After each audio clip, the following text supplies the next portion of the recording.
Il y a longtemps au Japon, vivait une race de démons appelée les Oni. Ils détruisaient tout sur leur passage et massacraient les humains à leur guise, car personne n'était assez puissant pour leur résister. Cependant, un homme courageux nommé Momotaro s'est levé comme le sauveur de l'humanité et a attaqué la base des Oni. Il a tué des milliers de monstres, mais ce n'était que le début d'une longue guerre entre Momotaro et les Oni qui continue encore à l'époque moderne.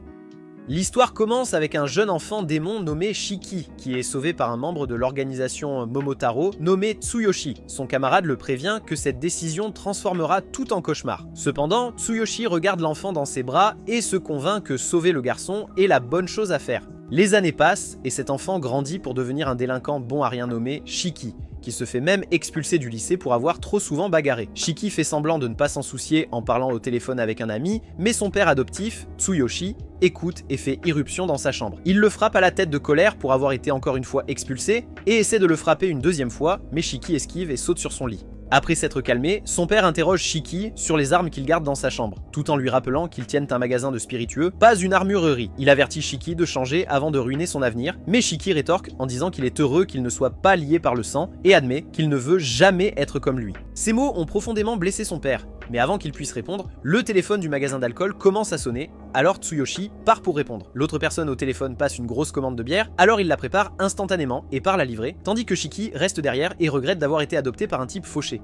Soudain, le bruit d'une explosion secoue l'air et de la fumée s'élève à l'extérieur. Shiki est choqué quand quelque chose de sombre s'enroule autour de sa jambe et le tire vers la rue. L'homme qui le tient est une vieille connaissance de Tsuyoshi nommée Samidare, qui porte le sang de Momotaro. Juste à ce moment-là, Tsuyoshi revient et emboutit sa voiture dans celle de son ancien ami. Il sauve Shiki et lui demande de fuir avec lui. Pendant qu'ils conduisent, Shiki demande des explications sur l'attaque et pourquoi son père a renversé l'homme sans hésiter. Mais Tsuyoshi répond que l'homme n'est certainement pas mort de cet impact. Puis son père révèle enfin la vérité que Shiki descend de la lignée des Oni, tandis que Samidare descend de la lignée des Momotaro, déterminés à éliminer les Oni. Shiki est abasourdi et remet tout en question, mais avant qu'il puisse comprendre, les tentacules noirs de Samidare s'enroulent autour de leur voiture et la piègent, ne leur laissant d'autre choix que de sortir avant qu'elle ne prenne feu. Shiki sort de la voiture en état de confusion et l'explosion distrait Tsuyoshi un instant, permettant à Samidare d'enlever l'enfant Oni vers le gigantesque entrepôt. Samidare attrape Shiki en plein vol avec ses poings formant une toile d'araignée et déclare que tout descendant de l'Oni est un nuisible qui doit être éliminé. Shiki panique alors que Samidare se prépare à frapper, mais heureusement son père arrive à temps et confronte Samidare. Tsuyoshi confirme que les légendes de Momotaro et des Oni sont réelles. Leur guerre dure depuis des siècles et a été transmise de génération en génération, et les descendants de Momotaro ont formé l'agence Momotaro pour détruire les Oni.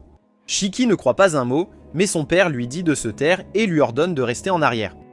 Juste à ce moment-là, Samidare invoque deux épées jumelles depuis la brume et frappe avec une vitesse incroyable, mais son père bloque avec une lame de brume et pense que la brume noire est un pouvoir unique de la lignée de Momotaro. Samidare regarde le père de Shiki et appelle son vrai nom en disant qu'il appartenait autrefois à l'agence Momotaro et qu'il a même combattu à ses côtés. En entendant cela, Tsuyoshi corrige que son nom est Tsuyoshi Ichinos.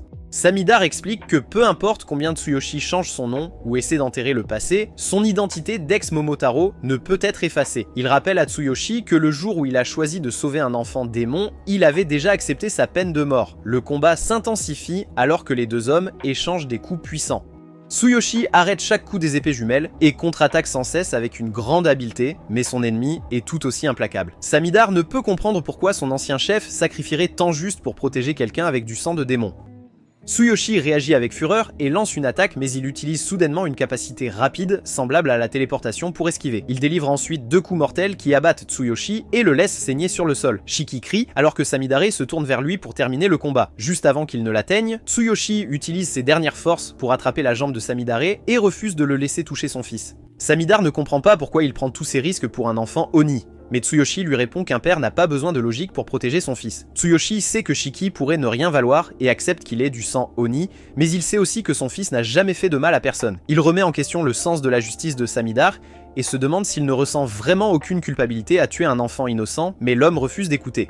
Samidar invoque son épée pour frapper, et Shiki regarde avec désespoir alors que la peur et la rage le consument. Le sang démoniaque s'écoule de lui et son corps commence à se transformer. Il brise les chaînes et jure dans son cœur de mettre fin au vieil homme et de sauver son père. Il se précipite en avant alors que son sang démoniaque coule dans ses veines et le transforme en quelque chose de terrifiant. Shiki lance des attaques féroces avec sa nouvelle force libérée, mais ses attaques sont sans réflexion et sans technique, donc Samidar bloque facilement chaque coup. Soudain, Shiki disparaît alors que du sang commence à couler de son corps et il se transforme en quelque chose d'encore plus monstrueux. Samidar ne peut pas voir Shiki, jusqu'à ce qu'une goutte de sang tombe et le révèle accroché au plafond. Il est stupéfait par la vitesse de réveil de Shiki, tout en pensant que le garçon a débloqué ses pouvoirs d'Oni et appris à contrôler son sang, mais il y a quelque chose qu'il craint plus que cela. Il se prépare avec son épée, mais Shiki attaque en premier et commence à tirer des missiles de sang. Samidar esquive les explosions au dernier moment et réussit à porter un coup qui coupe le bras de Shiki. Cependant, son bras coupé repousse instantanément grâce à la régénération puissante du sang démoniaque, et Samidar pense que ce qui rend les démons vraiment terrifiants, c'est non seulement leur capacité à contrôler le sang, mais aussi leur état de berserk où ils perdent toute raison et détruisent de tout autour d'eux. Pendant ce temps, Shiki est maintenant complètement sauvage et son sang se transforme en arme massive conçue uniquement pour la destruction. Voyant cela, l'homme transpire abondamment alors qu'il se bat désespérément avec ses épées jumelles, mais sa défense échoue face à l'assaut des roquettes et de la puissance de feu lourde. Il continue d'esquiver les attaques de feu de Shiki et se précipite pour lancer une attaque puissante sur lui, mais ses attaques, Shiki lui marche dessus et déclenche une tempête d'explosions chaotiques qui déchire tout à portée de vue, mais le vieil homme s'accroche d'une manière ou d'une autre à la vie à travers la destruction. Alors que le carnage continue, le pouvoir du sang démoniaque de Shiki commence à diminuer. Il reprend sa forme humaine et regarde avec confusion en se voyant couvert de sang sans aucun souvenir de sa transformation. En voyant cela, Samidar réalise que Shiki est dans un état typique de confusion dû à la perte de mémoire et à la mutation du corps, alors il voit sa chance et se précipite en avant. Son esprit répète la conviction que tous les Oni doivent être détruits sans exception. En voyant cela, Shiki essaie de convoquer son pouvoir à nouveau, mais échoue et reste là sans défense. À ce moment crucial, Tsuyoshi intervient et porte un coup final à son ancien camarade. Le vieil homme tombe en demandant pourquoi Tsuyoshi choisit toujours de protéger un démon après avoir été témoin d'un tel chaos. Et Tsuyoshi répond avec une joie tranquille qu'il est heureux malgré tout. Pendant ce temps, l'explosion qui a détruit l'entrepôt a déjà attiré une attention indésirable et les passants appellent les pompiers. Après la disparition de Samidar, il concentre son attention sur Tsuyoshi et décide d'appeler l'ambulance. Mais Tsuyoshi sait que sa fin est proche, alors il demande un moment pour parler avec lui en paix. Il s'excuse d'avoir caché la vérité toutes ces années, tout en disant qu'aucun père ne peut facilement dire à son fils qu'il était destiné à être chassé juste parce qu'il a du sang maudit. Il explique qu'il ne peut plus rester aux côtés de Shiki, donc son garçon doit devenir assez fort pour ne jamais perdre contre le Momotaro et l'Oni en maîtrisant le démon en lui-même. Il ajoute que ce n'est qu'alors qu'il pourra protéger le bonheur qu'il désire. Shiki refuse d'accepter ces mots et crie désespérément qu'il ne veut pas entendre son discours final dramatique. Il dit à son père de ne pas abandonner car il veut toujours qu'ils vivent ensemble en tant que père et fils. Tsuyoshi sourit faiblement et murmure un dernier souhait, que les démons et Momotaro puissent un jour se tenir côte à côte en tant qu'égaux. Alors qu'il achève ces mots, son corps sans vie s'effondre dans les bras de Shiki. Voyant cela, Shiki est submergé par le regret en se souvenant des paroles cruelles qu'il avait autrefois criées à son père, qu'il n'était pas lié par le sang. Il s'accroche au corps sans vie et pleure tout en le suppliant de se réveiller et de le gronder une fois de plus. Mais le silence lui répond. Shiki réalise que personne ne lui criera jamais dessus à nouveau, et les larmes coulent à flot alors que la douleur le submerge. Soudain, un garçon apparaît derrière lui et lui dit qu'il ne peut pas rester parce qu'il y aurait trop de curieux. Shiki est pris de court et se prépare à un autre combat. Mais avant qu'il ne puisse réagir, il est frappé à la nuque et perd immédiatement connaissance. En même temps, les chefs de l'agence Momotaro sont en plein chaos après avoir appris que Samidare n'a pas pu éliminer Shiki, et certains se demandent même s'il ne perd pas son efficacité. Cependant, ils comprennent pourquoi il s'est retiré, car ils ne peuvent pas laisser les gens prendre conscience de leur existence ou risquer d'exposer leur organisation au public. Ils sont déterminés à empêcher le public de découvrir l'existence des Oni, et c'est pourquoi ils prévoient d'éliminer Shiki avant qu'il ne se réveille. Ils jurent de trouver tous les derniers Oni cachés dans la société humaine et de tous les éliminer. Pendant ce temps, un gaz en cap parle à un étranger qui se présente comme le directeur. Il est très content qu'il y ait autant de candidats prometteurs cette année et ajoute que Naito n'a laissé passer personne à la phase de sélection depuis des années. Mais maintenant, quelqu'un a réussi, ce qui est rare. Cependant, il n'est pas sûr de l'utilité du nouveau candidat. Mais l'autre homme l'avertit d'être prudent et de s'assurer que le nouveau venu est assez fort pour survivre. Il explique que ce nouveau candidat est l'un des rares qui n'apparaissent qu'une fois tous les quelques décennies. Pendant ce temps, Shiki se retrouve à rêver d'un moment où il jouait avec du sable dans un parc. Son père lui a dit qu'il était temps de rentrer à la maison et il lui a demandé de le porter. Maintenant, son père a été brutalement assassiné par un gars de l'agence Momotaro. Alors que Shiki sort de son rêve, il se retrouve dans un endroit inconnu, quelque part dans Onigashima. Et quand il regarde autour de lui, il trouve un type au hasard qui a fait plus de 1000 pompes en équilibre sur la tête. La personne dit à Shiki qu'il ne voulait pas le réveiller de force car il n'aurait pas compris son explication en étant à moitié conscient, et il précise qu'il est une personne très stricte qui n'aime pas se répéter. L'homme se place devant Shiki et se présente comme Naito Mudano, puis révèle ses cornes pour prouver qu'il est aussi un Oni. Il dit à Shiki qu'il ne révélera pas où ils sont, mais l'assure que le corps de son père a été soigneusement préservé. Naito explique qu'il l'a amené ici pour un examen d'évaluation. Il pousse un tableau blanc vers Shiki, se vantant nonchalamment de ses patins à roulettes et de comment il les utilise juste pour l'efficacité. En prenant un marqueur, il commence à expliquer que la brume noire que Shiki a vue est une capacité utilisée par les descendants de Momotaro qui ont formé une agence dédiée à l'éradication de tous les Oni, appelée l'agence Momotaro. De l'autre côté, il existe l'agence Oni. Naito continue, disant que son rôle est de trouver des Oni éveillés et de les mettre à l'épreuve pour déterminer s'ils sont dignes de rejoindre l'académie Oni. Une fois son explication terminée, Naito donne enfin à Shiki la chance de poser des questions. Mais à la place, le garçon continue de crier en exigeant d'être libéré et demande à plusieurs reprises des informations sur son père. Naito lui rappelle qu'il a déjà expliqué que le corps de son père est en sécurité et lui retire un point pour avoir perdu son temps. Il suggère ensuite qu'il devrait passer à l'évaluation si Shiki n'a pas de questions appropriées, mais le garçon continue de protester et insiste pour être détaché. Naito devient impatient en pensant que le gamin doit être stupide, bien que Shiki finisse par prendre une profonde respiration, essaie de réfléchir à sa situation et se force à se calmer. Après s'être calmé un peu, Shiki affirme que cet examen lui semble inutile et se force à arborer l'expression la plus polie possible, tout en faisant clairement comprendre que tout ce qu'il veut vraiment, c'est la liberté pour pouvoir traquer la personne qui a tué son père. Même s'il fait de son mieux pour rester poli, Naito lui dit d'arrêter de le fixer avec ce visage effrayant. Comprenant que Shiki ne cherche que la vengeance, Naito décide de laisser tomber la méthode d'évaluation standard et en crée une parfaite à sa manière. Il enlève sa cravate, puis soulève le garçon avec une chaise et tente de l'étrangler à mort avec une logique bancale selon laquelle la véritable nature d'une créature ne se montre que lorsqu'elle est au seuil de la mort. Naito ordonne au garçon d'utiliser son cerveau et de trouver un moyen de vivre ou de mourir ici même. Shiki cependant n'a aucune intention de mourir et alors que le sang jaillit de tous ses orifices, il finit par cesser de se débattre, donnant l'impression qu'il a finalement mordu la poussière. Lorsque son sang touche le sol, il remonte et pousse Shiki dans son état de berserker où il se précipite sur Naito avec l'envie de le déchirer car les Oni ne peuvent pas se contrôler sous cette forme. Naito l'ignore facilement, se protégeant avec un parapluie forgé de son propre sang et se moquant que Shiki vient de perdre 100 points parce qu'il ne sait absolument pas comment gérer son sang d'Oni. Il dit ensuite qu'il va lui montrer comment cela devrait réellement être utilisé, bien qu'il admette que le garçon ne se souviendra de rien une fois le mode berserker terminé. Le garçon bondit vers lui, mais lorsqu'il reprend ses esprits, il se retrouve allongé sur le sol avec un bras encore sous forme d'Oni. L'examinateur explique que le sang d'Oni est puissant, mais extrêmement difficile à maîtriser et qu'une fois qu'un Oni tombe en mode berserker, il perd à la fois conscience et mémoire en détruisant tout autour de lui. Shiki ne comprend rien et pointe juste la forme étrange et sanglante qui se forme à partir de Naito, demandant ce que c'est. Naoto fait disparaître son parapluie et explique que ce n'est pas un état berserker, juste un simple contrôle de ses pouvoirs Oni. Après cela, il déclare tranquillement le garçon disqualifié.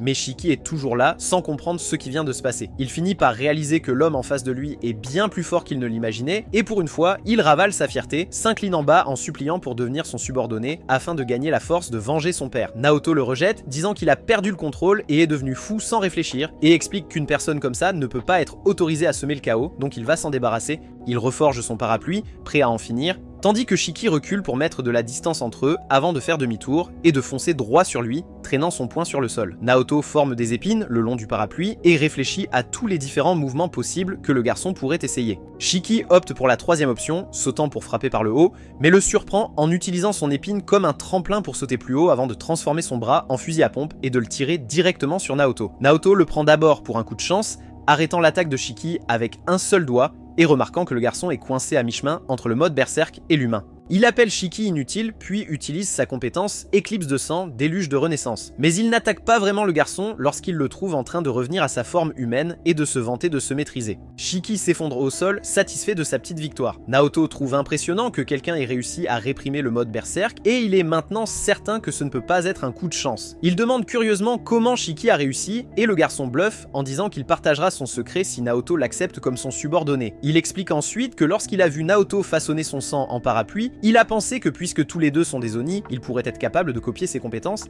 Alors il a essayé, criant à son bras de se transformer en arme, et ça a vraiment marché. En entendant cela, le gars est stupéfait par ses bêtises, et pense qu'il devrait être impossible pour un démon de contrôler le sang avec une telle stratégie imprudente. Les singes comme lui, qui maîtrisent mal leurs émotions, ont toujours du mal avec leur sang. Dans son esprit, c'est comme si, lorsque les émotions montent, il y a un officier rationnel en lui qui avertit son moi conscient de rester calme, empêchant le berserker de se déchaîner. Naoto croit que rester parfaitement calme et rationnel est la seule façon de contrôler le sang sans perdre le contrôle. Mais le cerveau de Shiki est différent. Pour lui, il y a toujours une urgence émotionnelle, et son moi conscient bat l'officier rationnel qui le supplie de se calmer. Cela permet au berserker de se déchaîner, mais Shiki domine également son propre berserker intérieur afin de pouvoir utiliser son pouvoir avec force de volonté, ce qui signifie qu'il compte sur l'instinct brut plutôt que sur un véritable contrôle. Bien que ce soit une méthode grossière, sa puissance est indéniablement forte. Voyant Naoto perdu dans ses pensées, Shiki le ramène à la réalité et dit qu'il apprendra tout ce qu'il lui enseignera en tant qu'apprenti, déterminé à devenir assez fort pour faire souffrir Samidare. Il affirme qu'il est prêt à être l'un des pions utiles que Naoto a mentionné précédemment. Cependant, Naoto rejette l'offre immédiatement, disant que Shiki fait des cascades qui pourraient lui coûter la vie et qu'il est trop imprudent pour réfléchir aux conséquences s'il perd le contrôle lors d'une mission.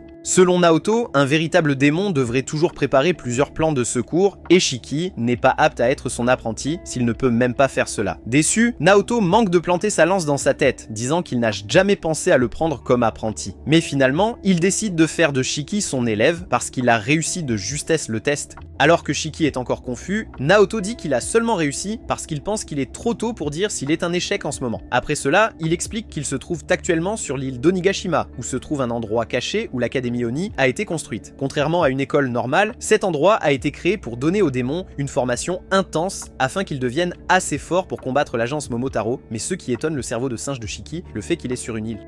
Naoto touche légèrement son visage pour l'interrompre et continue en disant qu'il apprendra à contrôler son sang dans un combat tout en se renseignant sur l'histoire entre Momotaro et les démons. À la fin, il révèle qu'il sera le professeur principal de Shiki et que le garçon vivra dans les dortoirs à l'avenir. En entendant cela, le cerveau de Shiki subit une fusion nucléaire. Mais ce qui l'intéresse vraiment, c'est de savoir si l'entraînement le rendra assez puissant pour venger son père. Naoto répond que cela dépend entièrement de lui, bien qu'il sera expulsé s'il échoue à performer. C'est tout ce que Shiki a besoin d'entendre pour être partant, et avec cela, Naoto l'emmène au dortoir, où il remarque pour la première fois qu'il a des cornes qui sortent de sa tête. Dehors, Naoto lui dit que cela fait partie de l'éveil, et qu'il pourra les faire entrer et sortir à volonté après l'entraînement. Une fois que Shiki a fini de mettre son uniforme, il se sent excité à l'idée de retourner à l'école, mais Naoto lui rappelle qu'il est le moins talentueux de sa classe, donc il sera le premier à être expulsé s'il montre qu'il est faible. Shiki accueille le défi, mais il se souvient que l'agence Oni a toujours le corps de son père. Naoto explique qu'ils vont le garder en sécurité à la morgue jusqu'à ce qu'il décide de ce qu'il veut en faire et lui dit d'arrêter de perdre du temps à penser aux regrets car ils sont inefficaces. Cela énerve Shiki, mais le professeur lui dit de devenir assez fort pour ne pas avoir de regrets à l'avenir. Shiki est surpris de l'entendre agir gentiment à sa manière, mais le professeur toxique l'ignore et s'en va en avertissant qu'il sera expulsé s'il ne peut pas arriver en classe en 15 secondes. En dehors de la classe, Shiki s'enthousiasme et se demande quelle entrée fracassante il devrait faire, mais Naoto le pousse soudainement à travers la porte pour accélérer les choses. En regardant autour de la salle de classe silencieuse, Shiki remarque qu'il a un saignement de nez. Alors il demande au garçon masqué, Jin Kokusaki, de lui donner des mouchoirs parce qu'il a l'air malade et en a probablement, mais Jin lui dit grossièrement de se taire. En entendant cela, Shiki s'irrite et se moque de lui pour être un bébé démon sans cornes impressionnantes comme lui. Mais Jin sort ses cornes et dit que les débutants comme lui qui exhibent leurs cornes sont une honte embarrassante pour les démons. Assis à l'arrière, Akari demande à Jin s'il vient de l'appeler une honte également. Et l'attitude arrogante de Jin le rend tellement en colère qu'il se prépare à se battre, ce qui les excite un peu tandis que Juji rappelle aux messieurs qu'ils ne devraient pas se montrer violents dans une salle de classe et offre poliment son mouchoir aussi. Pendant ce temps, la fille timide, Omar, s'excuse à plusieurs reprises parce qu'elle n'a pas de mouchoir et le garçon émo, Rokuro, agit déprimé comme d'habitude. À la fin, Shiki oublie le saignement de nez et dit à Jin que son attitude insupportable l'énerve vraiment. Mais avant que les deux n'en viennent aux mains, Naoto les met à leur place à une vitesse si rapide qu'ils ne peuvent même pas la traiter. Puis le patron dit que bien que le premier jour soit censé être une orientation sur les règles de l'école, il pense qu'il a une bien meilleure idée à la place. Puisqu'ils sont tous des Onis, la meilleure façon de commencer l'année est avec un jeu de l'Oni. Ils se dirigent vers la forêt de Shinra où Naoto explique les règles comme un simple jeu de tag et dit qu'ils ont 1 heure pour revenir à l'école sans se faire attraper, mais Shiki est indigné lorsqu'il dit que les perdants seront expulsés. Alors Naoto précise que ce n'est pas une école normale, il explique ensuite que leur travail est de retourner à l'école sans se faire attraper par lui, en disant même qu'ils peuvent utiliser du sang tandis que lui ne le peut pas à moins que quelqu'un ne devienne fou. En entendant cela, Jin dit à Naoto de ne pas pleurer s'il se fait tuer parce qu'il ne peut pas utiliser son pouvoir de sang, mais le professeur l'invite à essayer, disant qu'il obtiendra son diplôme et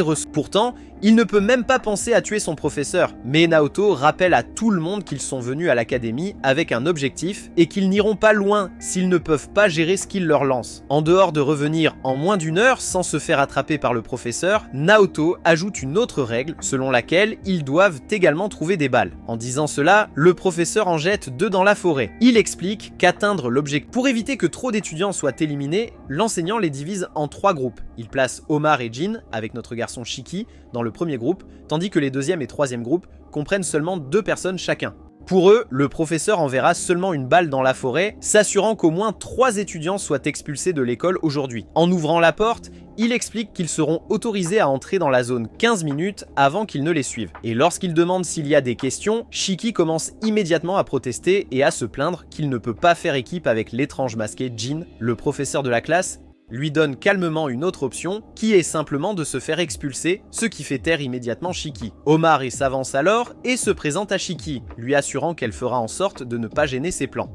Shiki est un peu secoué, car c'est la première fois de sa vie qu'un délinquant comme lui est approché par une fille, et il perd le contrôle, se transformant instantanément en un amoureux transi alors qu'il promet de la protéger. La fille rougit et le remercie, tout en lui rappelant qu'elle veut seulement rester en dehors de son chemin. Mais pour Shiki, cela la rend encore plus humble qu'il ne le pensait. Omar va ensuite vers le gars masqué et répète les mêmes mots. Mais quand il l'ignore complètement, elle se met soudainement à pleurer, ce qui rend Shiki furieux contre Jin pour avoir fait pleurer une fille. Shiki s'assoit rapidement à côté d'elle et lui dit d'arrêter de pleurer, sinon ses larmes vont abîmer son joli visage. Quand elle ne s'arrête toujours pas, il ajoute nerveusement que son sourire est encore plus mignon, et ces mots la calment enfin. Shiki propose alors qu'ils travaillent ensemble pour que tous les deux puissent terminer le jeu, et avec un sourire en coin, il se tourne vers Jin et lui dit que sa chance est épuisée. Jin dit à Shiki de laisser tomber, puisqu'il va être expulsé quoi qu'il arrive, mais Shiki tourne la tête et réplique qu'il a déjà un objectif et qu'il n'abandonnera pas. Le mec masqué se moque de lui, disant que son soi-disant objectif doit être dénué de sens, ce qui allume un feu en Shiki. Et dès que le tour commence, Jin fonce en avant avec notre garçon, le poursuivant juste derrière, oubliant qu'ils travaillent ensemble promis avec Omar. Omar s'arrête un instant, s'excusant d'être lente, avant de finalement entrer sur le terrain. Alors que Jin saute d'arbre en arbre, il continue de penser que cela pourrait être sa meilleure chance de diplôme instantané, en imaginant la liberté de choisir l'unité qu'il veut une fois qu'il aura réussi. Mais à sa surprise, Shiki parvient à le suivre et lui coupe la route. Jin le regarde et le provoque en disant qu'il doit être devenu un psychopathe collant à force d'être un chercheur d'attention. Shiki regarde fixement et dit qu'il ne s'occupe que des gros combats, exigeant qu'il retire ce qu'il a dit sur le fait que son objectif est petit, tout en serrant avec colère un morceau de bois dans sa main, prêt à l'utiliser comme une arme. Jin se prépare à l'affronter de front, sachant qu'il n'y a que 2 balles, ce qui signifie que seuls 2 se qualifieront. Et à ce moment-là, il révèle les cicatrices effrayantes gravées sur sa bouche, qui expliquent pourquoi il s'est toujours caché derrière un masque. Shiki le traite de lâche pour exhiber de vieilles blessures. Jin répond en enlevant ses gants, révélant un bras couvert de cicatrices et de sutures. Et sans hésiter, il l'ouvre, libérant sa libération d'éclipses sanguines qui se transforme en une lame tranchante, ce qui met Shiki mal à l'aise. Jin lui dit qu'il peut fuir s'il a peur, mais Shiki reste ferme et déclare que fuir rendrait la mort de son père dénuée de sens. Pendant un bref instant, Jin semble affecté, abaissant son bras, mais il déclare ensuite que si c'est la raison de Shiki, ils ne pourront jamais se comprendre. Shiki se mord le doigt, criant désespérément sur son bras dans l'espoir qu'une arme apparaisse comme avant, mais rien ne se passe. Jin rejette cela comme sans signification et le prévient qu'il devra payer pour avoir perdu son temps. Shiki panique à l'intérieur mais serre le poing fermement, pensant que peut-être s'il se concentre davantage, cela pourrait fonctionner, mais cela échoue encore. Avant de frapper, Jin lui dit d'être au moins un échauffement décent avant qu'il ne tue l'enseignant. N'ayant pas d'autre choix, Shiki lève son arme en bois et les deux se lancent en avant et s'affrontent. Et alors que la lame de Jin coupe un tronc d'arbre en 2, Shiki parvient d'une manière ou d'une autre à survivre à l'affrontement. Entre-temps, Omar continue d'appeler ses coéquipiers quand soudain elle entend un arbre tomber à proximité, ce qui lui fait un peu peur avant de trébucher sur une racine d'arbre. Elle murmure pour elle-même qu'une personne comme elle n'a pas sa place ici et se qualifie même de fille poubelle, bien que son expression s'éclaire un instant en se souvenant que Shiki lui a demandé de travailler avec lui. L'éclair bref s'évanouit tout aussi rapidement qu'elle replonge dans la morosité, se demandant pourquoi elle finit toujours par dépendre des autres. Pourtant, elle se relève et commence à se diriger vers le son, complètement inconsciente que la balle dont elle a besoin est située à seulement quelques pas d'elle. Même les étudiants dehors commencent à se sentir mal à l'aise avec le bruit, Rokuro se tenant la poitrine et disant que son cœur pourrait exploser, tandis qu'Ikari trouve cela excitant et propose d'aller voir. Mais le nerd, Juji, lui rappelle que c'est contre les règles. De retour dans le combat, notre héros lutte pour esquiver les attaques de Jin, et chaque fois qu'il essaie de contre-attaquer, il se fait renverser. C'est alors qu'il remarque que l'arme de Jin est différente de la sienne et de celle de son professeur, ce qui le fait se demander si cela signifie quelque chose, bien qu'il n'ait toujours pas compris comment quelqu'un peut même contrôler son propre sang. Alors qu'il est perdu dans ses pensées pendant juste une seconde, Shiki se fait projeter au sol. Jin s'éloigne en se moquant, disant qu'il n'a même pas eu besoin d'utiliser son sang, mais Shiki se relève avec effort, ce qui pousse Jin à lancer une attaque à distance. Omar parvient à intervenir juste au bon moment et au bon endroit pour se faire tuer, mais Shiki réussit à peine à la sauver à la dernière seconde. L'attaque laisse une petite coupure à Shiki, et une goutte de son sang tombe sur Omar avant qu'il ne tienne bon et ne gronde Jin, lui demandant de s'excuser auprès d'elle. Jin se contente de ricaner et dit à Shiki qu'il devrait rentrer chez lui si une attaque aussi faible suffisait à lui faire mouiller son pantalon. Pendant ce temps, Omar s'incline devant eux en s'excusant sans arrêt et se blâmant pour la blessure de Shiki, même s'il insiste sur le fait que ce n'est pas de sa faute. Avant qu'il ne puisse la calmer, la fille se met soudainement à saigner de ses orifices et affirme dramatiquement qu'elle mourra pour se racheter. Shiki a à peine le temps de comprendre ses paroles qu'un géant de sang massif se lève soudainement au-dessus d'elle. Jin sait qu'Oni a plus de sang que les humains normaux, mais c'est la première fois qu'il voit quelqu'un en avoir autant qu'elle peut en former un géant. Omar avertit les deux de courir avant que sa création ne les anéantisse. En même temps, le directeur s'approche de l'enseignant qui attendait son tour pour intervenir. Le directeur demande si aujourd'hui était vraiment censé être une journée de présentation et appelle cela un geste audacieux de donner aux étudiants des missions de vie ou de mort dès leur premier jour. Pourtant, Mado soutient que la formation a bien plus de valeur que des explications. Chaque année, la plupart d'entre eux sont encore des enfants et certains malchanceux sont même capturés vivants, expérimentés et brutalement assassinés avant même de comprendre qui ils sont. Pourtant, Mado insiste sur le fait que seuls ceux qui sont assez forts méritent de survivre. Et juste avant de disparaître, le principal lui dit qu'il est effectivement gentil et l'encourage à rendre ses élèves plus forts. De retour au combat, Shiki parvient à peine à esquiver le coup du géant de sang, tandis que Jin tente de l'attaquer mais échoue. Shiki appelle Omar en lui demandant si elle ne peut pas arrêter sa création, mais elle continue de s'excuser avant de s'effondrer inconsciente à cause de la perte de sang. Se précipitant pour la mettre à l'abri, Shiki remarque que le géant semble la protéger, ce qui amène Jin à suspecter que le sang d'Omar a une volonté propre. L'instant d'après, le géant devient fou et libère un flot de sang de sa bouche, obligeant Jin à se cacher derrière un rocher, tandis que Shiki semble être englouti par la vague. Omar supplie le géant d'arrêter et l'appelle même sa sœur, mais lorsqu'elle voit Shiki se relever, elle lui dit désespérément de courir. Shiki refuse, avertissant que s'il l'abandonne, elle va saigner jusqu'à mourir, insistant qu'il ne peut pas rester là à regarder, spécialement quand son visage crie littéralement qu'elle tient à peine. Avec un sourire, il déclare qu'il ne la laissera pas mourir, alors que le géant de sang rugit avec une telle force que sa voix ressemble à une tempête de poussière s'abattant sur tout ce qui les entoure.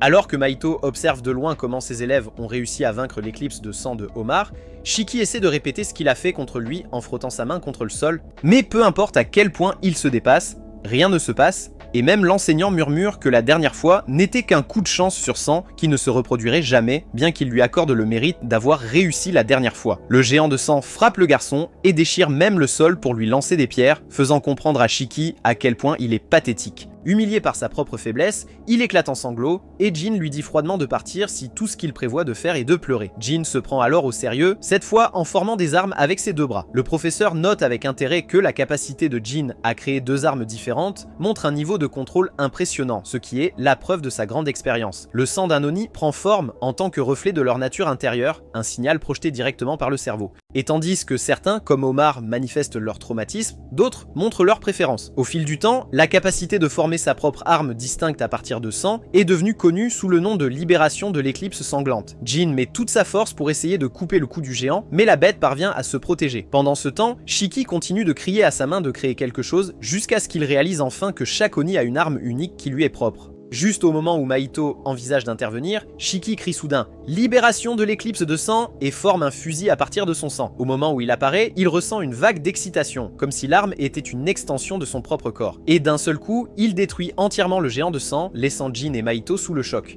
Omar s'effondre au moment où le géant de sang meurt, et tandis que Jin se demande d'où Shiki a tiré toute cette puissance folle, il commence soudainement à pleuvoir du sang et de l'eau, lui faisant penser que l'attaque était tellement puissante qu'elle a même changé le temps lui-même. Pendant ce temps, Shiki reste à peine conscient et trébuche alors qu'il se dirige vers la fille. À ce moment précis, Mahito apparaît devant lui et lui dit qu'il est paralysé parce qu'il a utilisé trop de son sang d'un coup, donc il va s'évanouir dans un instant. Mais Shiki essaie obstinément de lui prouver le contraire en restant debout une seconde avant de s'effondrer face contre terre. Et bien que Mahito pense qu'il a encore beaucoup de chemin à faire, il est vraiment préoccupé par le pouvoir terrifiant et extrême du garçon. Même dans son état lamentable, Shiki supplie son professeur de l'oublier et d'aider d'abord Omar, et le fait qu'il s'inquiète pour quelqu'un d'autre alors qu'il est à moitié mort fait sourire Mahito pendant un instant. Mais Jin coupe ce moment avec une attaque surprise par derrière qui est facilement bloquée et dit au professeur d'arrêter de perdre du temps précieux sur les autres. Mahito lui demande s'il ne s'inquiète pas du fait que ses camarades de classe ne soient pas soignés, mais Jin recrée sa scie de sang, disant que ce n'est pas son problème, et cela fait réaliser à Mahito que Jin est exactement le genre d'étudiant qu'il déteste le plus.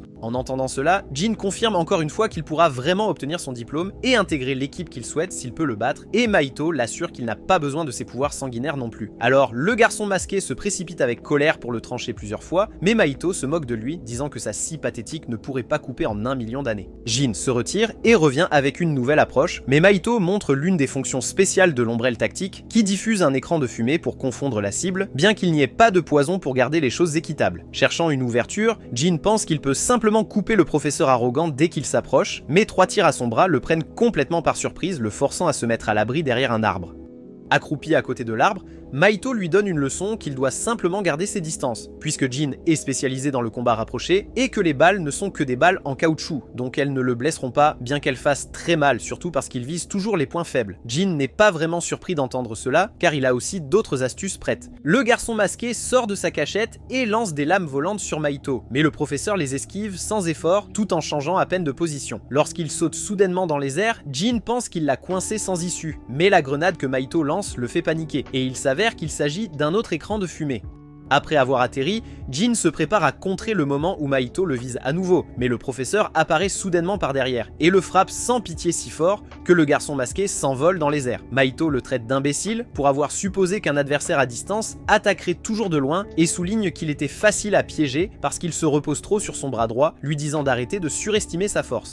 Voyant que Jin a déjà trop utilisé son sang, il piège le garçon masqué sous son parapluie et déclare froidement qu'en réalité, cela signifierait une mort certaine dans un vrai combat. Après cela, Mahito le touche personnellement en demandant s'il veut vraiment voir son père à ce point, ce qui déclenche instantanément Jin. Il exige de savoir comment Mahito est même au courant de cela, et le professeur révèle calmement qu'il a fait quelques recherches et a découvert quelques détails comme le fait que son père est un Momotaro.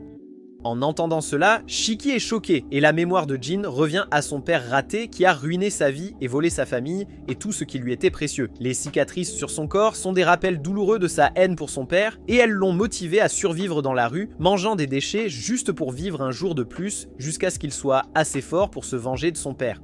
Poussé par sa rage, l'adrénaline de Jin explose et il sort de la coquille du parapluie, déclarant que même la mort ne l'effraie pas. Mais Mahito humilie rapidement le gamin en lui attrapant le visage et en le frappant violemment contre le sol pour lui apprendre qu'il ne sert à rien de se battre s'il ne prévoit pas de survivre après avoir enfin atteint son objectif. Plus tard, le professeur appelle le service d'urgence pour envoyer une infirmière s'occuper de Omar, qui est bien trop blessé pour continuer, et de Jin, qu'il a fermement attaché à un arbre. À ce même moment, Shiki réussit à se relever, et Mahito lui rappelle qu'il a environ 5 minutes pour soit le vaincre et voler l'une des balles qu'il a ramassées en chemin, soit trouver l'autre s'il veut réussir. Réalisant qu'il est sans espoir de gagner contre lui en combat direct, Shiki prend la fuite et Neito le poursuit peu après. Mais il s'avère que le garçon a intelligemment fait demi-tour pour demander à Jin de s'allier avec lui pour vaincre leur professeur. Le garçon masqué refuse car il trouve humiliant d'être sauvé par un idiot, mais Shiki demande si son objectif est plus important que son ego fragile, car il est toujours prêt à faire équipe, même s'il le déteste. Il explique que son père était aussi un Momotaro, donc ils ont en fait quelque chose en commun, mais Jin le refuse encore catégoriquement. Plus tard, Neito s'arrête un instant et réalise enfin que Shiki a dû faire demi-tour. Mais c'est là qu'il le voit charger à toute vitesse. Neito l'arrête dans son élan et lui rappelle qu'il est inutile d'atteindre le but sans ballon. Et Shiki serre silencieusement les dents de frustration en attendant que l'idiot qu'il a transformé en leurre fasse enfin son mouvement. Il s'avère que Jin a seulement refusé plus tôt parce qu'il ne voulait pas travailler sous les ordres de Shiki, et qu'à la place, il voulait que Shiki travaille sous ses ordres. Pourtant, l'embuscade échoue parce que les deux garçons sont à bout de force, mais Neito ne s'attendait pas à ce qu'ils utilisent la corde avec laquelle il avait attaché Jin contre lui. Il observe tranquillement les deux qui essaient de toute leur force de l'entraîner et décide de jouer le jeu avec leur plan désespéré jusqu'à ce que Jin tire une lame volante avec le dernier de ses forces, permettant à Shiki de se précipiter et de frapper le ballon directement hors de la main du professeur. À ce moment-là, Neito réalise que l'un d'eux peut réellement réussir s'il court à pleine vitesse dans le temps restant et il suppose qu'il le récupérera simplement une fois que Jin courra et que Shiki le poursuivra. Mais au lieu de cela, Shiki encourage Jin et les surprend tous les deux. Alors que Jin s'élance à toute vitesse, Shiki se vante fièrement auprès de Neito qu'ils l'ont vraiment surpassé, mais son professeur lui rappelle que même si Jin réussira, lui-même vient d'échouer et cela signifie qu'il sera expulsé. Shiki réalise trop tard qu'il a complètement oublié la pénalité pour échec et son professeur découvre pleinement la profondeur infinie de la déchéance mentale de Shiki. Il évalue Shiki comme un garçon simple, qui n'a aucune idée réelle des avantages ou des risques, et qui fait simplement ce qu'il pense être juste. D'un autre côté, Jin est concentré sur l'objectif lorsque l'honnêteté brutale de Shiki et ses paroles sages agaçantes résonnent dans son esprit, il se retourne donc pour l'aider. Voyant cela, Shiki se demande si Jin est mauvais en navigation, mais Jin dit qu'il préfère être expulsé plutôt que de réussir en devant une faveur à Shiki. Et c'est pourquoi il lui dit de prendre le ballon et de courir jusqu'à la ligne d'arrivée. Dans ce beau moment de bromance, un petit cochon arrive soudainement sur la scène. Les garçons se demandent ce qu'est ce petit gars rond, et leur professeur explique que c'est un messager envoyé par leur service Baku Express nommé Mukun. Neito est préoccupé parce que Mukun n'est envoyé que lors de véritables urgences, et il écoute le message. Il s'avère qu'il s'agit d'un appel urgent à l'aide de la division de Kyoto, parce que l'agence Momotaro vient de les attaquer avec des chasseurs de démons monstrueux. En dehors de la forêt, les autres étudiants sont fatigués d'attendre, et supposent que tous les trois ont échoué lorsque Neito et les deux sont soudainement revenus avec Mukun. L'enseignant leur informe qu'Omare sera à l'unité de soins pendant un certain temps, et que leur entraînement est annulé, car la branche de Kyoto est attaquée, ce qui signifie qu'ils doivent immédiatement s'y rendre comme renfort. Sur le ferry pour Kyoto, Neito continue de faire des pompes comme d'habitude, tandis que Shiki crie à un miroir avec une concentration totale, essayant désespérément de faire disparaître ses cornes. Lorsqu'elles disparaissent enfin, il s'en vante à tout le monde, mais Ikari lui dit instantanément de se taire parce que littéralement tout le monde sauf lui peut déjà le faire. Cela rend Shiki furieux, et pendant que les deux se chamaillent sans fin, Juji demande à Neito s'ils vont vraiment dans une zone de guerre où se trouvent de vrais Momotaro. Neito répond qu'il n'a pas le choix puisque tous les instructeurs comme lui sont en train d'être urgemment transférés pendant qu'il parle et que les élèves ne se battront pas. À la place, ils aideront seulement l'équipe de soutien travaillant en coulisses. En entendant cela, Shiki est agacé et Ikari n'aime pas l'idée d'être un garçon de course. Juji soutient que les soutiens sont aussi vitaux que les combattants. Mais Ikari précise qu'il veut une véritable expérience du monde et appelle ses lunettes ringardes. Pendant ce temps, Shiki demande à son professeur s'ils ne vont vraiment pas se battre. Et Neito lui dit franchement qu'il ne veut pas voir plus de corps s'accumuler. Dans le même temps, il ordonne à Kuina, qui déteste l'uniforme de fille, d'agir comme une élève normale parce qu'ils sont en mission secrète. Et l'enfant réservé demande timidement quel genre de travail ils vont réellement faire en tant que soutien puisqu'ils tombent malades. Le premier est l'unité de combat qui se bat directement contre les agents de Momotaro lors de leurs attaques, et le second est l'unité de soutien qui protège les Oni vivant parmi les humains ou qui n'ont pas de famille, ainsi que le sauvetage et le traitement des combattants blessés sur le champ de bataille. En entendant cela, Shiki est frustré car il finira dans l'unité de soutien tandis que Samidar pourrait être dans l'autre. Mais Neito confirme que le Momotaro qu'il cherche n'est pas derrière l'attaque. Juji devient curieux et demande si le professeur sait quel genre de Momotaro cause l'assaut, et Neito répond qu'il ne peut le décrire que comme purement maléfique. Au fur et à mesure que l'histoire avance, l'école atteint enfin la gare de Kyushu Railway Iryuda Gojo, près de la base Oni. Le professeur explique que leur destination se trouve sous terre, sous le temple Iryuda Dera. Il conduit ensuite les étudiants au restaurant Mizumoto, qui semble être un endroit ordinaire à première vue. Mais à l'intérieur, une vieille grand-mère les accueille chaleureusement, disant qu'elle les attendait. Sans tarder, elle montre le chemin et les guide dans un tunnel souterrain caché. Pendant ce temps, la troisième équipe de l'agence Oni a été complètement anéantie par un capitaine impitoyable de Momotaro, nommé Tsubakiri, et son adjoint Yomoji. Le capitaine se moque des Oni tombés, les appelant des asticots pour s'être alignés comme s'ils étaient de vrais soldats et riant de la façon absurde dont ils essaient d'agir comme des humains. Son vice-capitaine, Yomogo Momokusa, lui dit qu'il est allé un peu trop loin, mais Tsubakiri s'en moque, se plaignant qu'il aurait souhaité capturer des Oni féminins à la place, car elles durent plus longtemps comme sujet d'expérience lors de ces expériences sauvages en raison de leur plus grande endurance.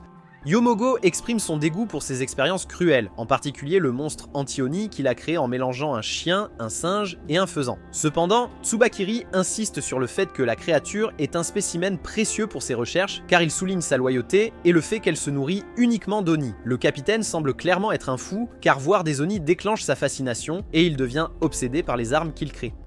Le vice-capitaine lui rappelle que leur devoir est simplement de traquer les Oni dangereux et de les éliminer avant qu'ils ne perdent le contrôle et ne menacent les civils, soulignant que les Oni possèdent des pouvoirs similaires aux leurs. Pendant ce temps, un enfant Oni se cache du capitaine, essayant de retenir ses larmes et de se couvrir la bouche pour éviter d'être remarqué. Entendant le capitaine annoncer qu'il se déplace vers le prochain endroit, l'enfant pousse un soupir de soulagement, seulement pour que Tsubakiri apparaisse soudainement juste devant lui, révélant qu'il plaisantait. L'enfant panique alors que le capitaine fou le nargue, affirmant qu'il a de la chance puisqu'il manque de spécimens d'enfants. Le vice-capitaine met l'enfant à terre, et lorsqu'une goutte de sang tombe sur les vêtements de notre capitaine, il entre dans une rage, battant le pauvre enfant sans pitié. Il exige de savoir si les parents de l'enfant sont à proximité, la forçant à regarder les cadavres d'autres Oni qu'il fait léviter autour d'elle, tout en questionnant qui ils étaient. L'enfant est terrifié en le voyant Tsubakiri l'écraser sous les cadavres, avant de commander à son animal de compagnie de consommer le tas. Momotaro a la capacité de manipuler des bactéries noires provenant de leur corps. Alors que certains les utilisent pour fabriquer des armes ou lancer des spores, la méthode de Tsubakiri est bien plus cruelle, lui permettant de contrôler directement les cadavres avec les bactéries. Pendant ce temps, les nouveaux étudiants Oni arrivent dans la zone souterraine à Kyoto et le professeur explique que certains magasins ici ont des tunnels reliant à la base souterraine d'Iryuda-dera. Alors que le professeur ouvre la porte, il dit aux élèves qu'ils ont atteint la base de l'agence Oni à Kyoto, que Shiki trouve semblable à un manoir entier. Ils entendent des bruits pressés et un gars aux cheveux couleur pêche et à l'air paresseux émerge d'une porte. Il s'enthousiasme en voyant Neito et l'appelle Danny, se plaignant qu'il aurait dû être informé avant leur arrivée. Le gars donne l'impression d'être un pervers flirty, et quand Shiki demande qui il est, le professeur explique qu'il est le commandant de l'unité de soutien de cette base, nommée Kyuya Uranzaka. Kyuya devient immédiatement copain avec Neito et dit à la classe qu'ils étaient camarades à l'académie Rasetsu. Le professeur demande à son ami d'arrêter alors qu'il annonce qu'il partira pour le front. Comme prévu, Shiki insiste pour y aller aussi et même Ikari s'oppose à aider un gars dragueur comme Kyuya. Neito quitte les élèves avec Kyuya, lui disant de les utiliser à bon escient lorsqu'il est dehors. Pendant ce temps, une infirmière apparaît, appelant Kyuya, et en voyant les nouveaux étudiants, elle leur ordonne de se changer pour qu'ils puissent être mis au travail. Après avoir changé, elle les emmène là où sont les blessés. Là, Shiki voit un homme qui a perdu ses 2 bras et ses 2 jambes en première ligne, avec ses poumons endommagés au-delà de toute réparation, et l'infirmière a averti qu'il pourrait ne survivre que 3 minutes de plus. Shiki devient nerveux en voyant l'homme lutter pour respirer, sentant sa poitrine se serrer alors que les secondes passent. Mais lorsque Kyuya lui dit qu'il vivra pour voir cela, Shiki le fusille du regard et lui dit d'arrêter de donner de faux espoirs, insistant sur le fait qu'il n'y a pas moyen qu'il survive. Kyuya commande que Shiki est gentil, notant qu'il est rare de voir quelqu'un se soucier autant. Mais il explique qu'il est un gros bonnet ici, commandant trop de bouteilles de sang pour les blessés et les attachant tout à lui-même, montrant jusqu'où il va pour assurer la survie dans ces conditions difficiles. Pendant ce temps, le capitaine Fu Tsubakiri se retrouve face à un nouveau groupe d'agents Oni, qu'il considère immédiatement comme des faibles de bas niveau.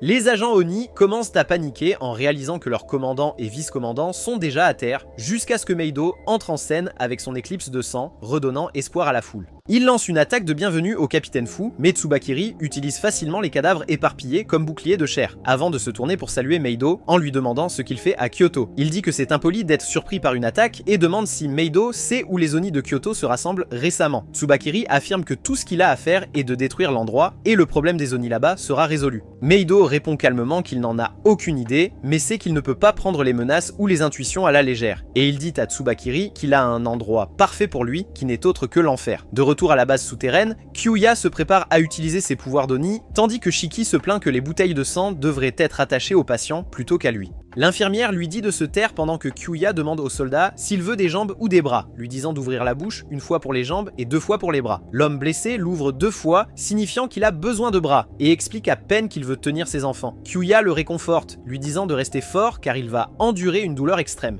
Il se coupe alors les poignets et explique que, bien que son sang ne soit pas destiné au combat, il peut augmenter les pouvoirs de guérison d'un Oni plusieurs fois et oblige littéralement l'homme blessé à boire tout cela. Alors que l'homme hurle de douleur, l'infirmière ordonne aux nouveaux étudiants de se précipiter et de le maintenir en place pendant qu'il avale le sang. Pendant ce temps, les flacons de transfusion se vident rapidement, alors l'infirmière ordonne aux autres étudiants d'en chercher plus. L'homme blessé continue de crier en avalant le sang, tandis que Shiki et Akari le maintiennent en place. Et enfin, Shiki remarque qu'un appendice commence à pousser sur le bras de l'homme, avec son avant-bras et sa main qui commencent à se régénérer. Après cela, sa poitrine commence également à guérir, et les blessures à ses jambes sont restaurées. Tout le monde est choqué de voir ses bras repousser, et lorsque Shiki demande à Kyuya si les jambes du soldat de première ligne repousseront également, le médecin explique que cela se produira progressivement avec de petites doses. Cependant, il avertit que si il continue à administrer une transfusion importante d'un coup, l'homme pourrait développer des anticorps, et si cela se produit, peu importe la quantité de sang qu'ils lui donneront, la régénération ne fonctionnera plus. Kyuya se tourne vers le soldat de première ligne, lui disant qu'il va probablement prendre sa retraite de l'unité de combat pour l'instant, mais qu'il peut continuer à travailler dans l'unité de soutien, et qu'il lui fournira même une paire de jambes prothétiques pour qu'il puisse se déplacer à nouveau. Le soldat pleure en remerciant Kyuya d'avoir fait tant pour lui. Une fois qu'il a fini de s'occuper du patient, le médecin se lève et explique que c'est à cela que ressemble la guerre entre les Oni et les Momotaro. Il explique qu'il comprend pourquoi tant de gens veulent aller en première ligne, mais il leur fait réaliser que ces combattants ne peuvent agir librement que parce qu'une unité de soutien travaille en coulisses pour les garder en sécurité. Il appelle l'unité de soutien son champ de bataille, et ce discours enthousiasme Akari, qui admet qu'il pensait que Kyuya n'était qu'un joli garçon ennuyeux, mais voit maintenant la force et la détermination en lui. Même Shiki se sent motivé et dit aux autres autres qu'il est prêt pour n'importe quelle tâche que le docteur lui assigne, mais Kyuya explique qu'il a besoin de Shiki pour une tâche très spécifique. Il emmène Shiki chez une petite fille nommée Mai et lui demande de s'occuper d'elle. Quand Shiki demande pourquoi il doit veiller sur la fille, le docteur explique que sa famille a été attaquée par les Momotaro hier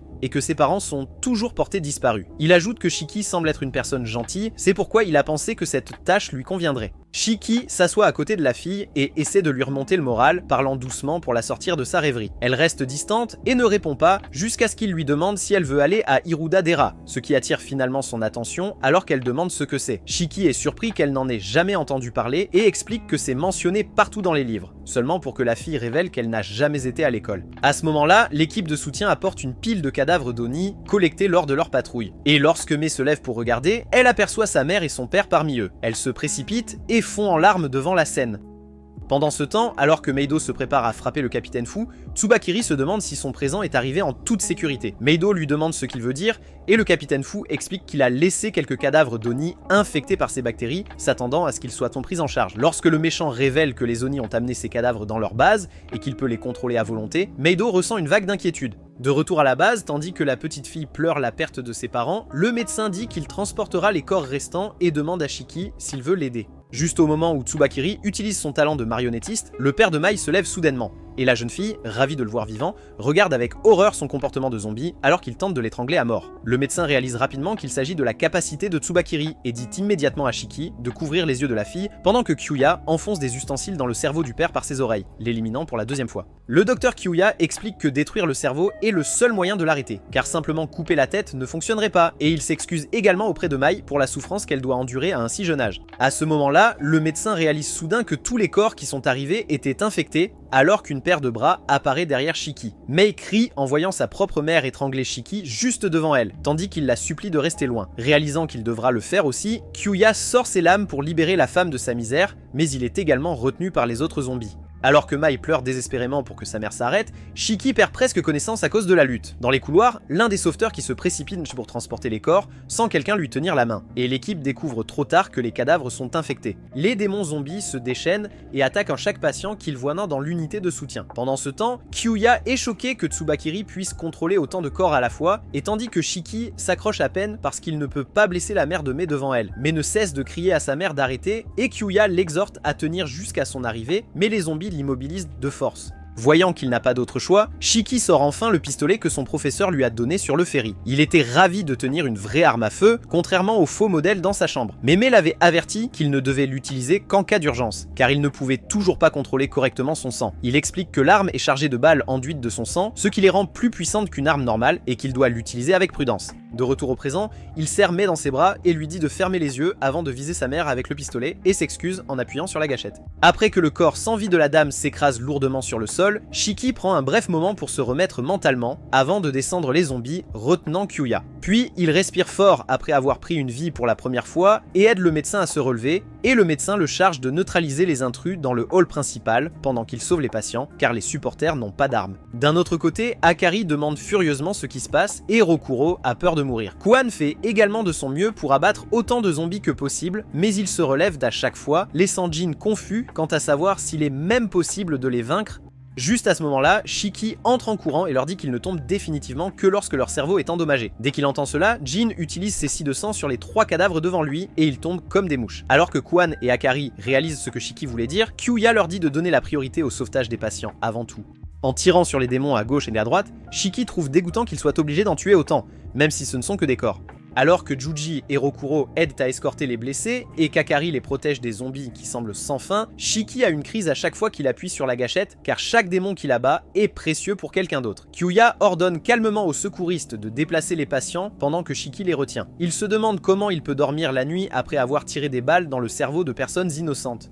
Puis il a un flashback de la scène où le médecin a poignardé le père de Mai dans la tête et il a tiré sur sa mère. Désespérément, souhaitant pouvoir pleurer, il réveille un désir ardent de détruire le Momotaro, qui sont les véritables ennemis derrière ce gâchis. D'un autre côté, Nato y va à fond dès le début et vise directement le cœur de Tsubakiri, mais le fou bloque avec les corps de ses propres gens, riant en face de Nato, alors qu'il l'appelle moqueusement une brochette d'Oni. Juste à ce moment-là, Nato sent le LED juste à côté de lui et parvient à peine à esquiver le coup à la dernière seconde. Voyant son expression douloureuse, Tsubakiri sourit et appelle les démons qu'il a sacrifiés rien de plus que des asticots. Frustré, Nato lui dit qu'il est allé trop loin dans la folie, même pour un solitaire. Mais le fou en rit et rétorque qu'une telle phrase est ironique venant d'un solitaire comme lui. Sans hésitation, Nato ordonne aux démons de fuir pendant qu'il se prépare à affronter le Momotaro lui-même. Mais Tsubakiri ordonne à Yomoji d'activer son pouvoir, invoquant une immense barrière en forme de cube qui scelle tout le monde à l'intérieur. Nato se demande si cela est censé l'effrayer, mais Tsubakiri ne fait que rire plus fort, expliquant que si personne ne peut s'échapper sans la permission de Yomoji, lui et son partenaire sont libres d'attaquer l'unité de soutien à leur guise. L'homme fou éclate de rire à nouveau, conscient que Nato suppose qu'il ne connaît pas l'emplacement de la cachette pour révéler qu'il a secrètement placé des traceurs sur tout le monde. Avec un plaisir tordu, il annonce que tous les signaux se sont commodément rassemblés en un lieu très suspect. En suivant les signaux, l'agence Momotaro découvre que tous les corps ont été transportés sous le temple Hireuta. Tsubakiri éclate de rire maniaque à la réaction sombre de Nato, le provoquant pour qu'il apprécie une bonne bagarre avec son Ugly, pendant qu'il part dévaster la cachette des démons. En s'éloignant nonchalamment, il ordonne à Yomoji de laisser l'Ugly entrer dans le cube. La créature monstrueuse entre, et le scientifique fou dit qu'il est acceptable de laisser celui-ci se casser, puisqu'il n'est qu'une autre pièce produite en série. Au moment où il claque des doigts, le ventre du LED se gonfle, dégoûtant les agents démoniaques. Mais avant que quiconque puisse réagir, son corps tremble violemment et des faisceaux de lumière jaillissent de chaque pore. L'instant suivant, la créature explose avec la force d'une mini-explosion nucléaire, anéantissant tout dans la zone environnante. En regardant en arrière la dévastation, Tsubakiri soupire de déception, pensant que sa bombe pourrait encore être améliorée. Yomoji suggère de confirmer si les cibles ont été éliminées, mais le savant fou répond qu'il n'a pas l'intention de salir à nouveau son manteau blanc avec du sang ou de la fumée. À l'intérieur du cratère fumant, le corps de Nato est complètement immobile. De retour à l'unité de soutien, Shiki tente de se calmer après avoir abattu le dernier zombie, et les autres étudiants confirment qu'ils ont éliminé les cadavres restants. Puis Kyuya dit aux étudiants que tous les patients ont été déplacés en toute sécurité grâce à leurs efforts, mais lui et Shiki se tournent vers Mei, qui est traumatisée alors qu'elle fixe silencieusement les corps sans vie de ses parents. Kyuya essaie de la réconforter et lui assure qu'elle est en sécurité maintenant, et Shiki s'excuse d'avoir appuyé sur la détente contre sa mère. À sa surprise, cependant, la fille dit qu'elle va bien parce qu'elle s'est cachée dans une coquille toute sa vie. Elle n'est jamais allée à l'école et a toujours fui chaque responsabilité qui lui incombait. À cause de cela, elle était mentalement préparée pour un jour où elle perdrait ses parents.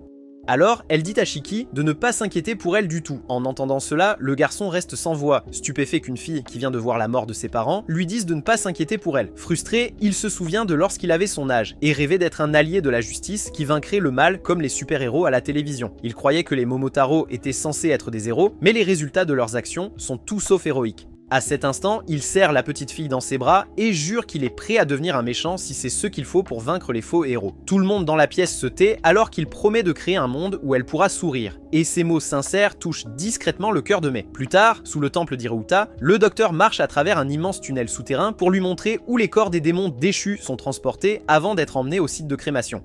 De retour à la surface, les infirmières nettoient les mares de sang et déplacent les cadavres tandis que Shiki reste avec Mei pour la réconforter. Assis en silence, réfléchissant à tout ce qui s'est passé, Akari s'agace de devoir faire des travaux manuels comme un simple ouvrier pendant que Shiki se repose à ses côtés. Son irritation augmente lorsqu'il remarque que 4 yeux se relâchent également. Quand il critique le nerd, Juji lui dit d'arrêter d'être si toxique et précise qu'il ne se relâche pas du tout. Au lieu de cela, Furai dit qu'il a réalisé après l'attaque que l'unité de soutien pourrait ne pas être aussi sûre qu'il le pensait, alors il garde la garde en utilisant sa capacité sanguine unique pour surveiller continuellement la zone comme un radar vivant. Il explique que son sang détecte tous les êtres vivants dans un rayon de 5 km autour de lui. Tandis que Juji examine soigneusement tous les sols du temple, il révèle également que sa capacité peut distinguer les Oni des Momotaro, et même estimer leur niveau de puissance ou leur apparence s'il se concentre suffisamment. Juste à ce moment-là, son expression s'assombrit alors qu'il détecte quelque chose de terrifiant approcher. À la surface, Tsubakiri appelle son agence et leur ordonne d'envoyer une armée d'unités LED produites en masse à l'endroit après avoir éliminé la vieille dame. Et quand l'agence lui demande ce qu'il manigance, il répond avec désinvolture qu'il est sur le point de faire un peu d'extermination de nuisibles.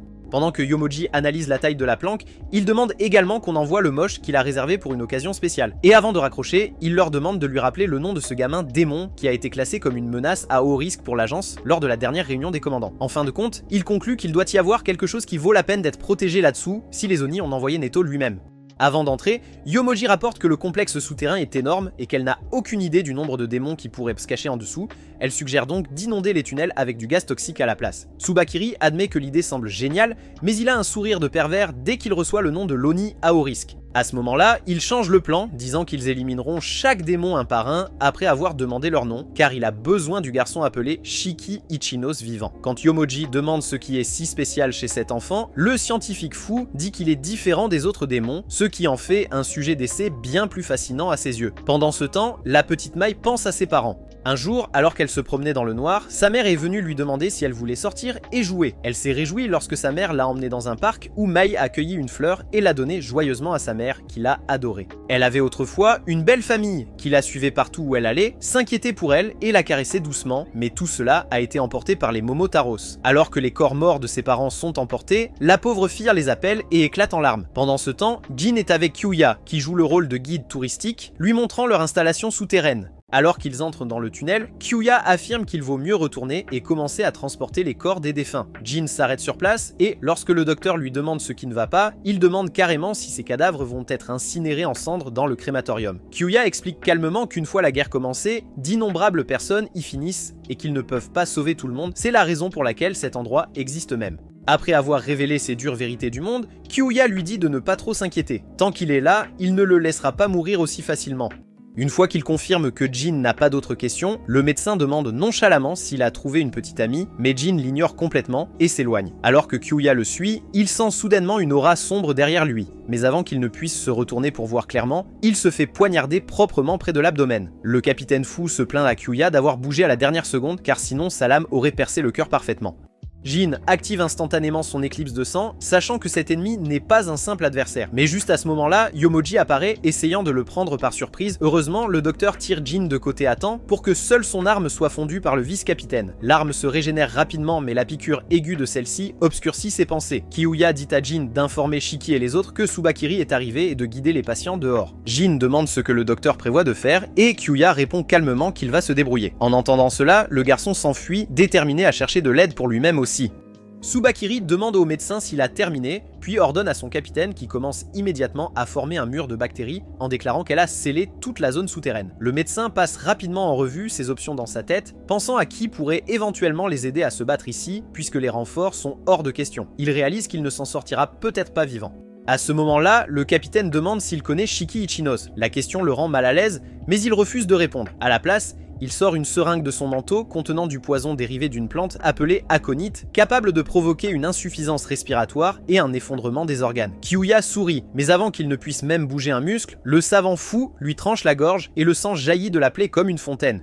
Le docteur trouve immédiatement un plan pour récolter le sang, mais il se répand partout alors que Tsubakiri loue le sang Oni sur son couteau, le qualifiant de magnifique. Allongé sur le sol, le playboy ne s'inquiète pas d'être mis hors jeu. Au lieu de cela, ce qui le dérange, c'est pourquoi ce n'était pas Yomoji qui l'avait frappé. Tsubakiri se demande si l'homme est déjà mort et décide d'utiliser le cadavre puisqu'il a oublié d'en apporter un. Alors qu'il libère ses bactéries noires pour prendre le contrôle du corps mort, il sent soudain que ces créatures sont arrivées et appelle Yomoji pour les laisser entrer. Alors, une horde de monstres hideux se déverse à travers la barrière, et lorsque leur chef, Tsubakiri, demande s'ils ont apporté ce qu'il a commandé, l'un d'eux ouvre grand la bouche et sort un cercueil de l'intérieur. Le capitaine le trouve immonde car il est trempé de salive de monstre et leur ordonne d'en retirer le couvercle.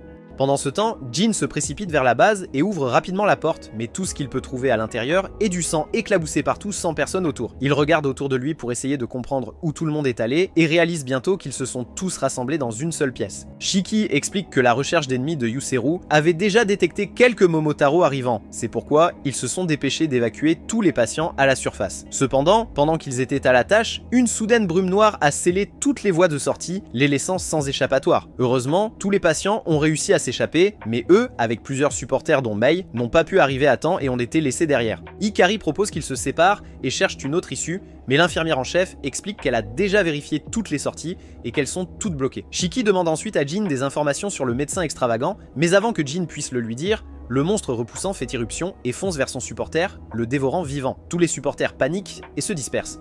Pendant ce temps, le capitaine fou entre dans la base souterraine avec ses monstres laids portant le cercueil. Il regarde autour de lui, trouve l'endroit très amusant étant donné qu'il a été construit sous terre et ordonne à ses monstres de poser le cercueil ici. Il leur ordonne alors de tuer tous ceux qu'ils trouvent, sauf Shiki, qu'il veut vivant. Yomoji demande au capitaine s'il ne va pas les accompagner, mais le capitaine s'assoit simplement sur le cercueil et répond qu'il va attendre ici car il a beaucoup de réflexions à faire. Alors que la scène se déplace dans la pièce du placard, Kuina est occupée à chercher autre chose à porter, car la tenue qu'on lui a donnée est beaucoup trop rigide pour qu'elle puisse bouger correctement, sans parler de combattre les monstres ennemis. Pendant ce temps, Rokuro est allongé à proximité, en train de se plaindre de son cœur qui bat la chamade, et de sa respiration qui devient plus lourde. Il commence à se demander si cela pourrait être une sorte de maladie cardiaque qui pourrait même le tuer, et il se plaint également que les vêtements qu'il porte sont loin d'être confortables avec le tissu qui l'irrite. Kuina lui crie dessus en disant qu'il s'est effondré uniquement à cause du stress, et lui rappelle que son essoufflement est simplement dû au fait qu'il courait plus tôt. Elle lui dit ensuite de détourner le regard pendant qu'elle change de nouvel uniforme.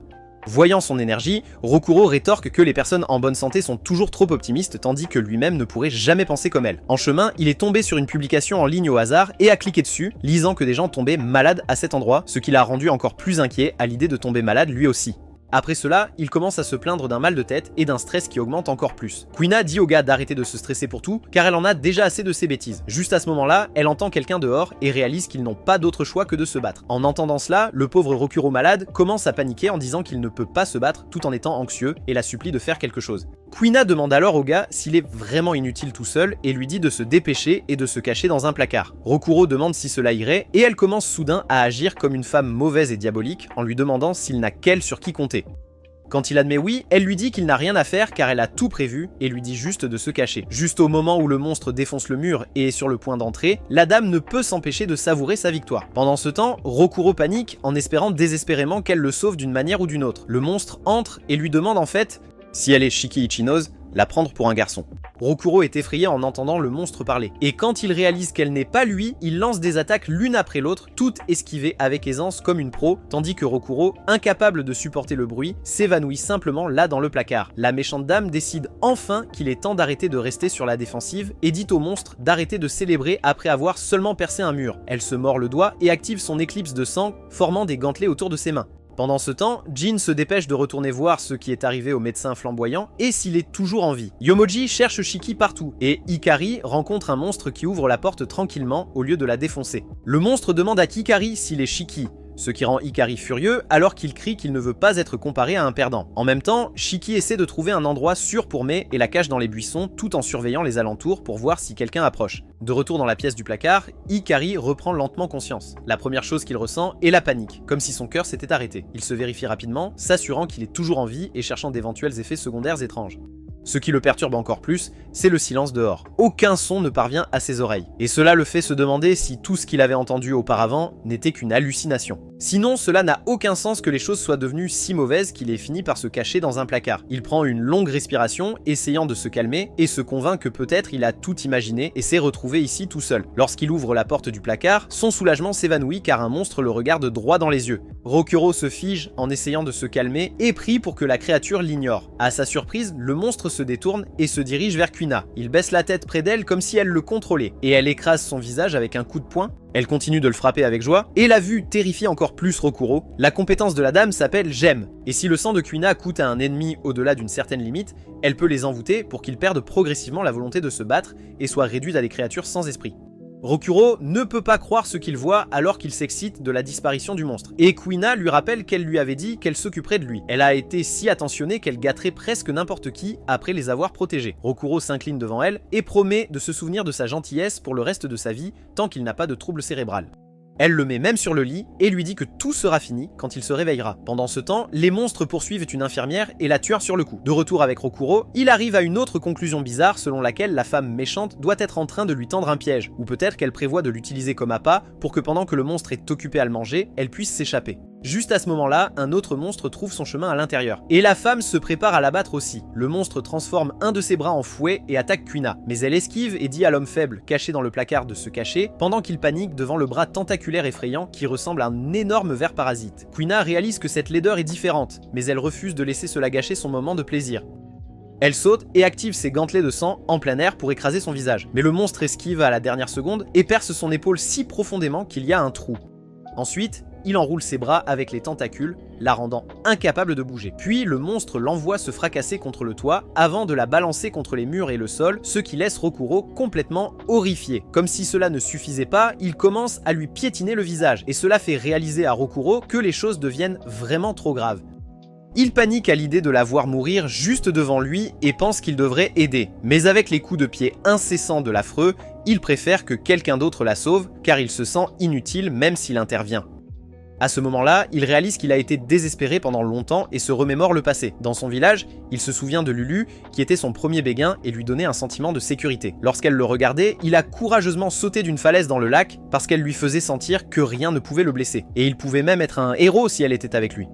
Après le plongeon, il s'est vanté auprès d'elle en disant qu'il pouvait sûrement sauter de plus haut avec facilité, mais elle a remarqué en lui tendant une serviette pour se sécher qu'il était clairement effrayé car il tremblait de manière incontrôlable. Pourtant, elle l'a soutenu avec son sourire bienveillant. Les deux vivaient dans un village au cœur de la forêt où Oni vivait secrètement avec les humains. À cette époque, Lulu aimait danser, il avait donc de bons souvenirs de tous les moments où il dansait avec elle au coucher du soleil. Un soir, ils ont dansé ensemble lors d'un festival dans le village quand Lulu est soudainement tombée en dansant. Rokuro lui a demandé si elle allait bien et elle a dit que tout allait bien, mais qu'elle était assez malade.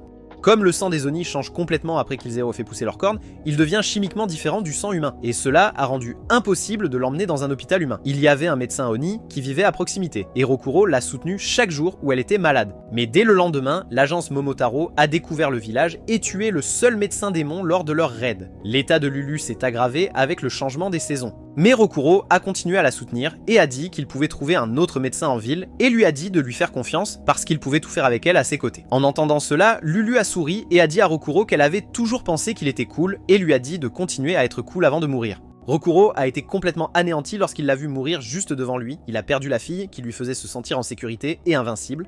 Après cela, ses pensées sombres et son anxiété croissante le détruisent lentement. Ses cheveux commencent à devenir blancs, il ne peut pas dormir la nuit. Et il ne lui faut pas longtemps pour perdre la raison et devenir le faible qu'il est maintenant. Rokuro se rend compte qu'il a été inutile depuis ce jour-là. Et alors même que le lait se prépare à en finir avec Kuina, il décide de laisser les choses au destin, car il a l'impression de ne rien pouvoir faire sans Lulu. Mais quand il se souvient de ses derniers mots lui disant de toujours rester cool, il se précipite rapidement et sauve Kuina avant qu'elle ne soit embrochée, pensant que Lulu serait déçue de le voir ainsi.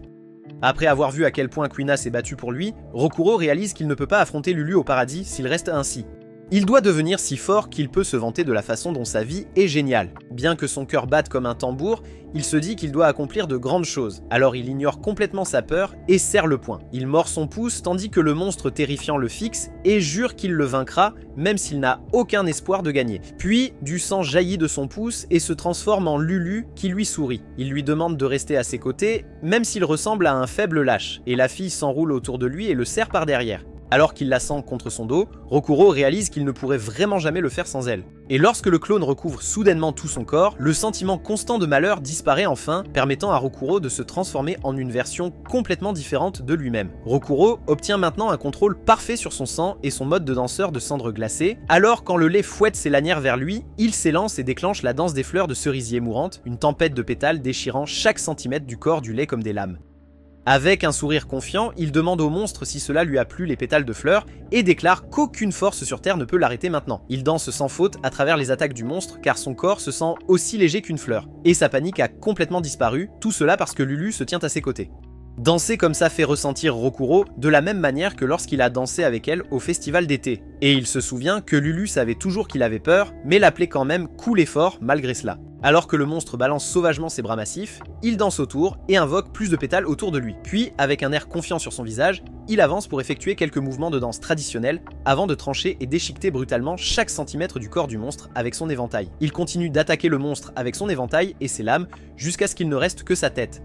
Après cela, Rokuro sourit et pense que peu importe si Lulu a seulement fait semblant de croire en lui, car maintenant il peut fièrement lui demander de lui dire à quel point il avait l'air cool. Dehors dans les buissons, Shiki trouve Mei et lui dit qu'elle peut sortir puisque les monstres sont partis. Mais la fille a toujours peur, alors il lui demande ce qui s'est passé. Mei dit que sa maman et son papa ne sont plus vivants, alors elle ne devrait pas être vivante non plus. Et bien que Shiki comprenne pourquoi elle se sent comme ça, il lui dit qu'elle ferait mieux de ne pas mourir pour lui. Il explique que ses parents seraient tristes si elle mourait maintenant, mais qu'il serait certainement... En entendant cela, la fille confuse le fixe avec ses yeux vides et Shiki se répète, disant qu'elle doit vivre et lutter contre le désespoir. Ensuite, il lui dit qu'elle peut commencer par l'encourager pendant qu'il combat parce qu'il est sur le point d'écraser les gens mauvais qui ont volé sa famille précieuse.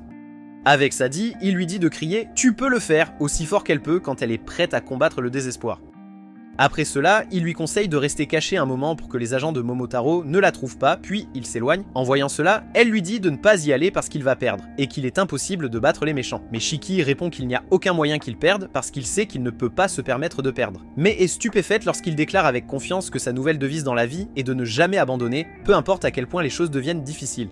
De retour sur le site de l'explosion, les soldats Oni avec Naito essaient de le réveiller, et la première chose qu'ils demandent après avoir ouvert les yeux est combien de temps il est resté inconscient. Ils lui disent qu'il a été inconscient pendant 15 minutes et se sentent coupables qu'il ait pris le choc de l'explosion en les protégeant, disant que cela ne serait pas arrivé s'il ne l'avait pas ralenti. Mais Naito se dépoussière et se remet sur pied. Les hommes le préviennent. De retour au temple, les portes coulissantes s'ouvrent, et Tsubakiri accueille le visiteur qui ose l'affronter. Shiki regarde l'uniforme et demande s'il est un agent de Momotaro, se souvenant des mots du docteur que l'homme derrière les démons zombies est un Momotaro nommé Tsubakiri. Lorsque Shiki lui demande son nom, Tsubakiri lui renvoie la question, alors Shiki se présente fièrement comme l'Oni qui chassera les Momotaro jusqu'à ce qu'il n'en reste plus aucun en vie. Pendant ce temps, sous terre, Jin court aussi vite que possible jusqu'à ce qu'une voix lui ordonne de s'arrêter. Lorsqu'il se retourne, Yomoji apparaît lentement et lui demande s'il se dirige vers le cadavre du démon flamboyant. Jin se fige en l'entendant dire cadavre et la femme dit que son supérieur l'a déjà éliminé. Elle lui demande s'il est en colère et dit que c'est dégoûtant pour les démons de se soucier les uns des autres comme s'ils étaient humains. Mais Jin précise que la seule chose qui compte est son objectif. Il enlève ses gants alors qu'il se prépare à l'éliminer sur son chemin pour détruire toute l'agence Momotaro et Yomoji dit qu'il est libre d'essayer. Après avoir sorti sa scie à sang, il lance une attaque appelée les 7 punitions, envoyant des lames à la vitesse de l'éclair. Mais après avoir atterri, Jin a l'impression que son attaque n'a jamais touché. Quand il se retourne, Yomoji sort calmement de son cube incassable et lui annonce la mauvaise nouvelle que ses lames émoussées ne la couperont jamais. Au même moment, Tsubakiri désarme Shiki avec un seul couteau de lancer et demande s'il avait vraiment l'intention de se battre contre lui avec un jouet comme ça. L'homme affirme que son propre sang n'est pas faible du tout et Shiki répond que bien qu'il ne comprenne pas un mot de ce qu'il dit, il sait qu'il le déteste. Sur ce, son sang se transforme en un énorme fusil d'assaut et Tsubakiri est prêt à en découdre. Shiki jure qu'il va tirer tout ce qu'il a alors que le sourire triste de Mei apparaît dans son esprit. Shiki se souvient quand son professeur a dit que son contrôle du sang était insuffisant, mais il crie qu'il s'en fiche et tire sur Tsubakiri avec un tir à pleine puissance, le renvoyant en arrière et détruisant tout sur son passage. Après cela, il jure qu'il n'abandonnera jamais même si le combat est impossible, et Tsubakiri admet qu'il est plus fort que prévu. En entendant cela, Shiki demande avec arrogance si le gars a peur. Mais c'est là que cette vidéo se termine. N'oubliez pas d'aimer et de vous abonner à la chaîne. Merci d'avoir regardé et je vous dis à la prochaine.